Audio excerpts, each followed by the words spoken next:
Parmenides ve Elealılar. Bu bölümde düşüncelerini kendinden önceki filozoflardan daha açık ve net bir şekilde anlatan Parmenides'in felsefesini öğreneceğiz. Özellikle duyularımızla elde ettiğimiz bilgileri yanılsama olarak görüp reddeden ve sadece akla dayanan bilgiyi temel alan bu filozofun, bu farklı düşünme şekliyle gerçek ve yanılsama arasına nasıl kesin bir çizgi çektiğini göreceğiz.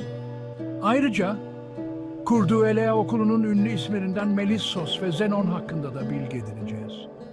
Parmenides'in şiiri.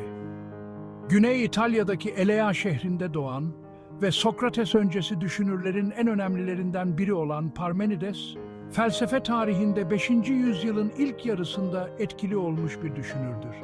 Kendisinden önceki düşünürler gibi, onun hayatı hakkında da kesin bilgiler bulunmamaktadır.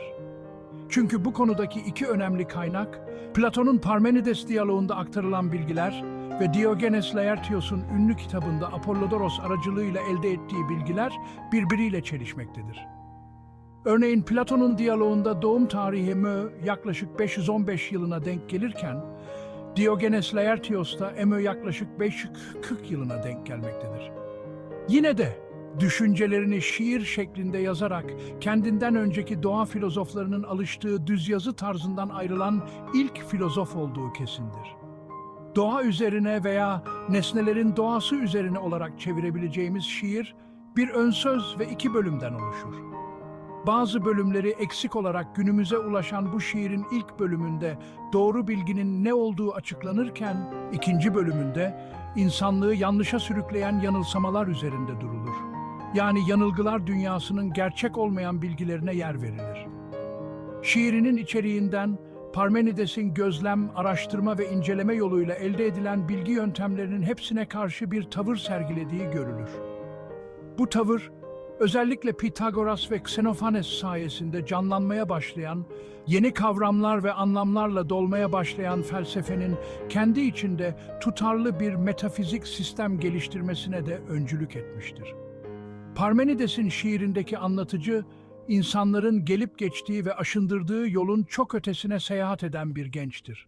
Atlı arabasıyla karanlıkları arkasında bırakarak ışığa doğru gitmektedir. Bu yolculukta kendisine duyguların kişileştirilmiş hali olan güneşin kızları da eşlik etmektedir.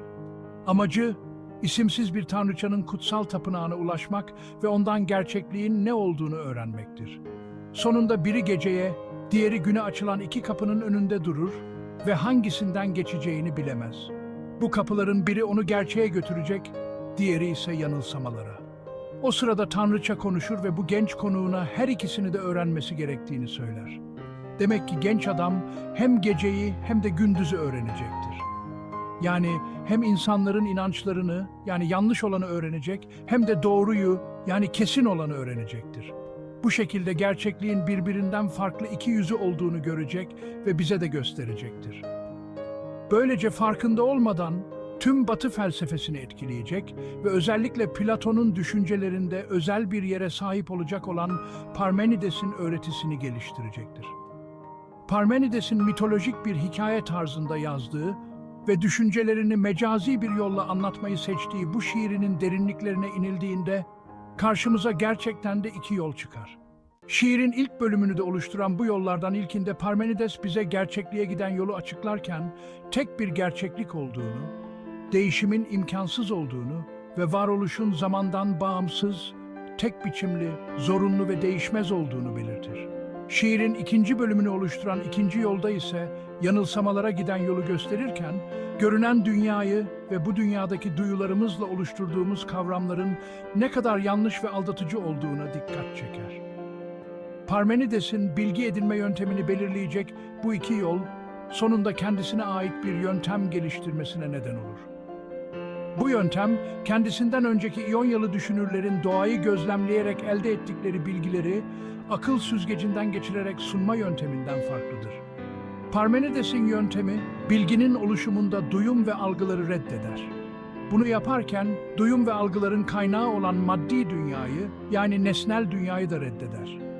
Çünkü Parmenides bizi sadece görünüşlerin dünyasına götürebilecek olan duyuların tanıklığına güvenmez. Herakleitos gibi aklın sesine kulak vermekle gerçekliğe yönelebileceğimizi vurgular. Çünkü ona göre gerçek varlık ancak bu şekilde anlaşılabilir. Demek ki Parmenides felsefesini adeta ilahi bir şekilde elde ettiği iki temel ilke üzerine kurar. Birincisi varlık vardır, yokluk yoktur. İkincisi var olmakla düşünmek aynı şeydir. Çünkü düşünülebilecek bir şey varsa düşünme söz konusudur. Daha sonra bu iki ilke üzerinden akıl yürüterek, yani bu iki ilkeyi değerlendirerek ulaştığı mantıksal sonuçlarla sistemini oluşturur. Ona göre varlığın var olduğu çok açıktır, kesindir. Çünkü akla uygundur. Akıl bunu kabul ederken hiçbir çelişkiye düşmez. Var olan ne varsa, üzerine düşünülebilen ne varsa Parmenides için o varlıktan başka bir şey değildir. Varlık birdir ve bölünemez. Bir başlangıcı yoktur, bir sonu yoktur. Yani sonsuzdur. Zamansal değişimlerden bağımsızdır. Yani hiçbir şekilde zamana bağlı değildir. Varlık sonsuza dek aynıdır. Ve zaman dediğimiz şey gerçek değildir. Çünkü geçmiş, şimdi ve gelecek birdir. Gerçek varlık her yönden kendine eşit, aynı şekilde sınırları olan bir bütün halinde ve küre şeklinde bir şeydir. Öte yandan yokluğun varlığını kabul etmek o kadar kolay değildir. Çünkü yokluk hiçliktir ve akıl bunu kabul ederken çelişkiye düşer. Hiçbir güç, yokluktan bazı şeylerin doğabileceği fikrini akla kabul ettiremez. Akıl için var olanın dışında hiçbir şey yoktur ve asla olamaz. Bu olsa sadece bir yanılsama olur. Bunun da nedeni, biz insanların duyum ve inançlarımıza göre değişen bir doğa içinde yaşıyor olmamızdır. Öyleyse Parmenides'in varlık dediği şey, var olma kavramının mantıksal olarak içermediği her şeyi reddeder ve hepsini yokluklar sınıfına yerleştirir. İşte hiçlik bu sınıftaki şeylerdir ve hiçliğin bilgisi birer yanılsamadır, doksa.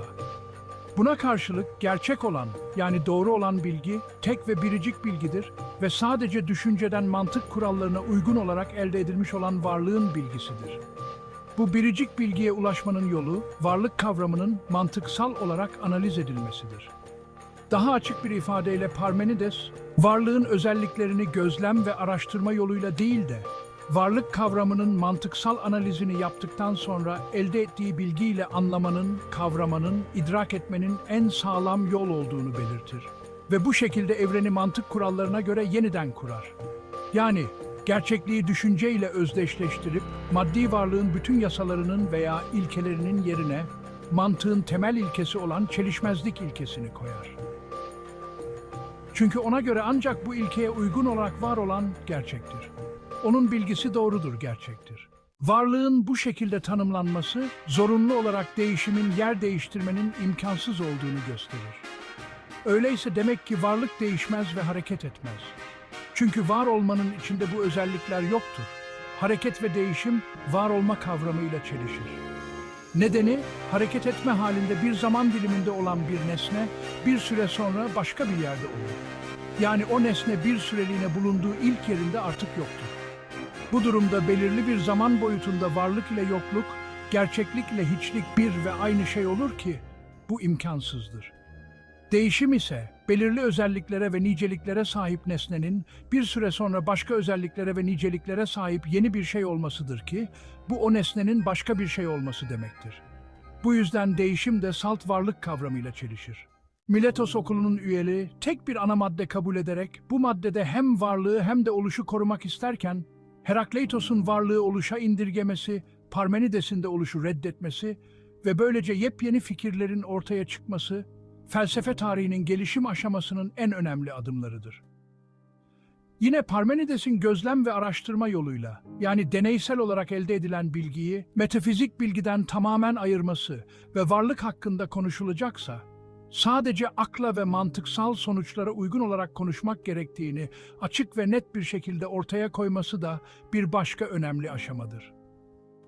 Bu yepyeni bir buluş olmasa bile, Miletosluların doğanın görünen tarafından çok görünmeyen yanını açıklamak için ana madde bulma girişimlerini ve Herakleitos'un da duyularla algılanandan ziyade akılla kavrananın gerçek olduğunu özellikle belirtmesini göz önünde bulundurduğumuzda, Parmenides'in bu görüşünü diğerlerinden daha derin bir analizle ve kesin bir şekilde vurgulamış olması bir yeniliktir.